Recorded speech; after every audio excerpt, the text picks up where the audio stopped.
Hello students, मेरा नाम अभिषेक और आपका हमारे YouTube channel GDV mathematics classes में स्वागत है। तो स्टूडेंट, आज हम लोग सीएसआर नेट दिसंबर 2023 का क्वेश्चन डिस्कस करेंगे जो पार्ट सी में पूछा गया था। क्वेश्चन आईडी और क्वेश्चन नंबर स्क्रीन पर मेंशन है। तो स्टूडेंट, अब हम लोग क्वेश्चन स्टार्ट करते हैं। क्वेश्चन क्या कर रहा है, let x be a real number which of the following statement are true. तो स्टूडेंट, क्वेश्चन में बस यहाँ पर एक ही वर्ड मेंशन है, एक्स कोई रियल नंबर है और कौन सा स्टेटमेंट ट्रू है ये हमको बताना है। अब ऑप्शन में चलते हैं। ऑप्शन में कर रहा है पहले ऑप्शन, चारों ऑप्शन सेम है, ठीक है। बस एक का जो रूल हम लोग अप्लाई करेंगे वही हम लोग को चारों पर अप्लाई करना है। तो यहाँ पर क्वेश्चन ऑप्शन ए में कर रहा है there exist an integer n is greater than r equal 1 such that n square sin 1 by n is greater than r equal x। तो स्टूडेंट, यहाँ पर अब हमको क्या फाइंड आउट करना है, अब हम आपको यहाँ बता रहे हैं। तो स्टूडेंट, अब आप ध्यान दो,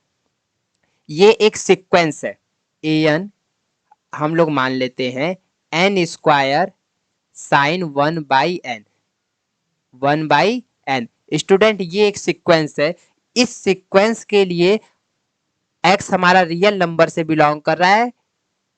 अगर हम कोई भी x चॉइस करें, जैसे कहने का मतलब ये कि अगर x हमने 100 चॉइस किया, तो क्या ये कंडीशन के लिए कोई ऐसा n एग्जिस्ट करेगा जो 100 से बड़ा हो या 100 के इक्वल हो? क्या कोई भी ऐसा n एग्जिस्ट करेगा, ये हमको चेक करना है। तो स्टूडेंट, इसी तरह कोई x का वैल्यू 1 लाख लिख सकता है, कोई 10 करोड़, कोई कुछ भी लिख सकता है। तो यहाँ पर स्टूडेंट आपको एक चीज, इस क्वेश्चन को सॉल्व करने के लिए बस एक चीज का फोकस करना है कि अब आपको जो गिवन सीक्वेंस है उसको चेक करना है कि वो बाउंडेड है कि अनबाउंडेड है। अगर सीक्वेंस अनबाउंडेड होगा तो आपको कोई ना कोई ऐसा एन एग्जिस्ट हो जाएगा for every x belongs to real number के लिए। अगर बाउंडेड हुआ तो ऐसा फिर नहीं होगा। तो स्टूडेंट, बस हमको यहाँ पे जो सीक्वेंस दिया है वो बाउंडेड है कि अनबाउंडेड है, बस यही हमको चेक करना है।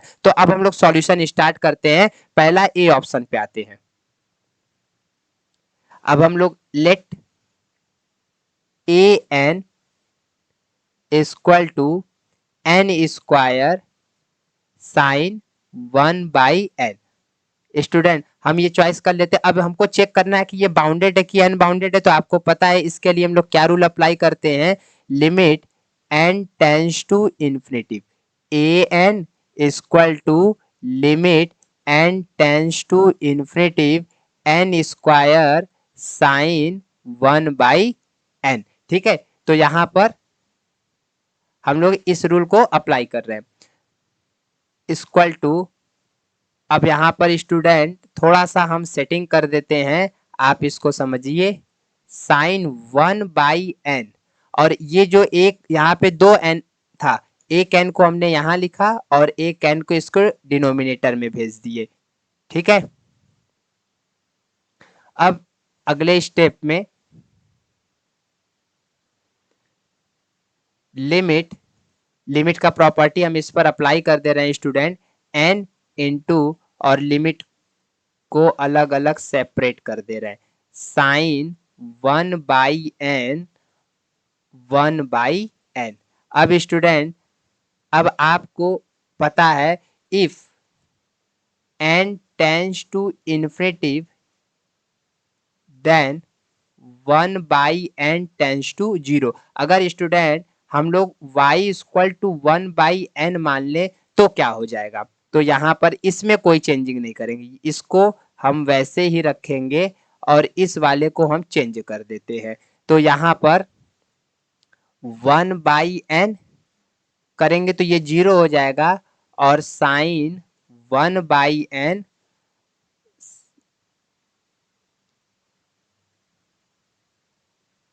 यहाँ पे केवल 1/n होगा, 1/n।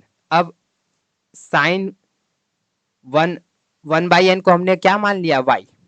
तो limit n tends to infinity n into limit y tends to 0 sine y by y। अब स्टूडेंट, आप 11th में लिमिट में पढ़े हैं, इसका वैल्यू कितना होता है, 1।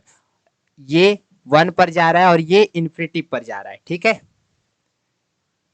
इसका वैल्यू 1 होता है और ये स्टूडेंट कहाँ चला जाएगा, इन्फिनिटी पर। तो ओवरऑल हमको क्या मिल गया, इन्फिनिटी। तो यहाँ से हमको पता चल गया कि जो an था वो कहाँ कन्वर्ज कर गया, इन्फिनिटी पर। तो स्टूडेंट इससे ये पता चल गया कि जो सीक्वेंस an हमने लिया था इज एन अनबाउंडेड सीक्वेंस, ये अनबाउंडेड सीक्वेंस हो जाएगा। Then there exist an integer n is greater than or equal 1 such that n square sin 1 by n greater than or equal x। तो यहां पर हमको ये पता चल जाएगा कि जब सीक्वेंस मेरा अनबाउंडेड हो जाएगा तो हर x के लिए कोई ना कोई ऐसा n हमको एग्जिस्ट कर जाएगा। तो यहां से हमको ये पता चला स्टूडेंट की जो ऑप्शन ए था वो हमारा क्या हो गया,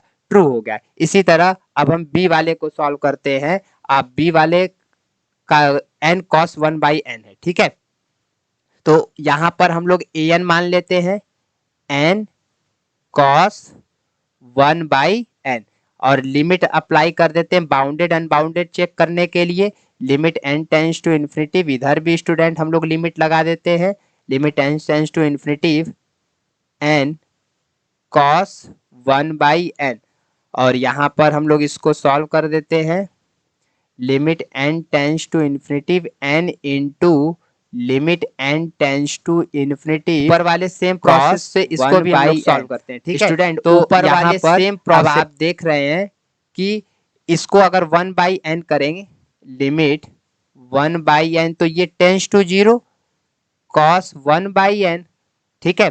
और ये तो इन्फिनिटी पर जा रहा है, इक्वल टू इन्फिनिटी इंटू इसको अगर हम y मान ले, y टेंस टू 0, तो ये cos y। और आपको पता है लिमिट y टेंस टू 0 पर cos y का वैल्यू कितना होता है, 1 होता है, ठीक है।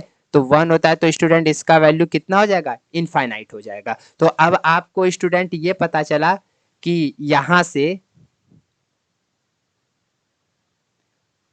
Sequence an is an unbounded sequence, ठीक है। Then there exist an integer n is greater than or equal 1 such that n cos 1 by n is greater than or equal। तो स्टूडेंट अब आप यहां पर कोई भी आप x चॉइस करेंगे आपको कोई ना कोई वैसा n एग्जिस्ट कर जाएगा। अब हम लोग c वाले को सॉल्व करते हैं, n e के पावर माइनस n, ठीक है। तो इसी तरह से an को हम लोग n e के पावर माइनस n ले लेते हैं। तो इस बोथ साइड हम लोग स्टूडेंट लिमिट अप्लाई कर देते हैं। तो यहाँ पर limit n tends to infinity n e के पावर माइनस n को हम ऐसे लिख दे रहे हैं। तो स्टूडेंट आपको दिख रहा है कि जब आप n का वैल्यू इन्फिनिटी पुट करेंगे तो ये इन्फिनिटी बाई इन्फिनिटी का फॉर्म हो जाएगा, ठीक है।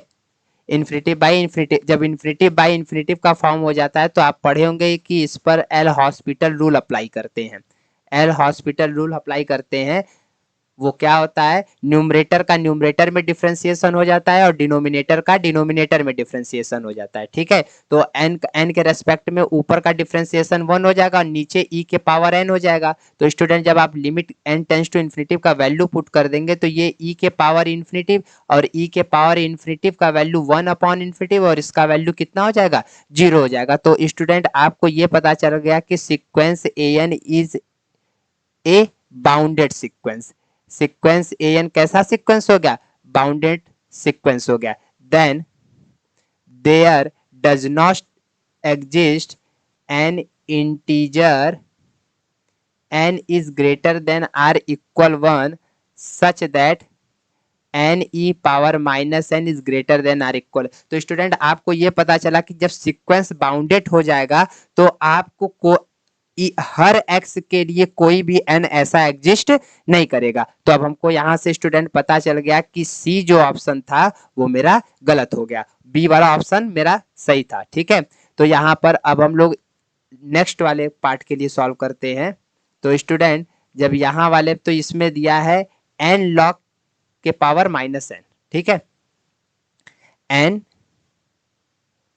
log n के पावर -1। तो स्टूडेंट इसको n log n लिख लेते हैं और दोनों साइड लिमिट अप्लाई कर देते हैं। Limit n tends to infinity an equal to limit n tends to infinity n log n, ठीक है। अब यहाँ पर भी आप देख रहे हैं जैसे ही इन्फिनिटिव आप पुट करेंगे ये इन्फिनिटिव बाई इन्फिनिटिव का फॉर्म बन गया। और इन्फिनिटिव बाई इन्फिनिटिव का फॉर्म अगर स्टूडेंट बन जाता है तो हमको पता है कि वहाँ पर हम लोग एल हॉस्पिटल रूल अप्लाई करते हैं। तो एल हॉस्पिटल रूल आप यहाँ पर स्टूडेंट अप्लाई कर दीजिए। तो अब आपको पता है कि जैसे ही आप इस पर एल हॉस्पिटल रूल अप्लाई करेंगे तो न्यूमरेटर का न्यूमरेटर में डिफरेंशिएशन और डिनोमिनेटर का तो n के रेस्पेक्ट में करेंगे तो 1 और ये स्टूडेंट 1/n हो जाएगा। अब ये वाला n ऊपर ट्रांसफर हो जाएगा तो limit n tends to infinity पर ये n हो जाएगा। और जैसे ही आप वैल्यू पुट करेंगे इनफाइनाइट तो this implies that sequence an is an unbounded sequence. Unbounded sequence, then there exists an integer n is greater than or equal 1 such that n log n के power -1 greater than or equal x। तो student अब आपको यहां से पता चल गया आप कोई भी x चॉइस करेंगे आपको कोई ना कोई n ऐसा एग्जिस्ट जरूर कर जाएगा। तो यह चला कि अगर आप कोई भी x चॉइस करेंगे तो हर x के लिए कोई ना कोई ऐसा n एग्जिस्ट कर जाएगा। तो स्टूडेंट हमको ये पता चला कि ऑप्शन डी भी हमारा क्या हो गया, करेक्ट हो गया। अब स्टूडेंट अब हम लोग ऑप्शन पर आते हैं और यहाँ पर देखते हैं तो हमको पता है कि ऑप्शन ए मेरा करेक्ट था, ऑप्शन बी मेरा करेक्ट था, ऑप्शन सी रॉन्ग था और ऑप्शन डी भी मेरा क्या था, करेक्ट था। तो स्टूडेंट आपको ये क्वेश्चन 31 का